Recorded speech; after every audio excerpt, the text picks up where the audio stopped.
Welcome to Ammu's kitchen. So ఇవాళ ఒక tasty and healthy recipe mango chia pudding.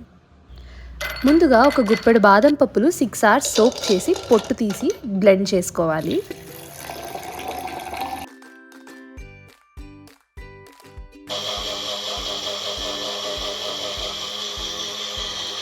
One and half glass వాటర్తో స్మూత్గా blend చేసి ఇలా ఒక బౌల్లోకి తీసుకోవాలి. తర్వాత ఒక 5 spoons చియా సీడ్స్ ఈ బాదం మిల్క్లో యాడ్ చేసుకోవాలి. సో యూజువల్గా చియా సీడ్స్ ఇలా ఫ్లోట్ అవుతూ ఉంటాయి. సో ఒక స్పూన్తో 2 minutes పాటు మిక్స్ చేసుకొని 6 నుంచి 7 hours వరకు ఫ్రిడ్జ్లో పెట్టుకోవాలి. ఫ్రిడ్జ్ నుంచి తీసుకున్నాక ఒక థిక్ కన్సిస్టెన్సీ ఫామ్ అవుతుంది. సో దీనికి మ్యాంగో పీసెస్ యాడ్ చేసుకొని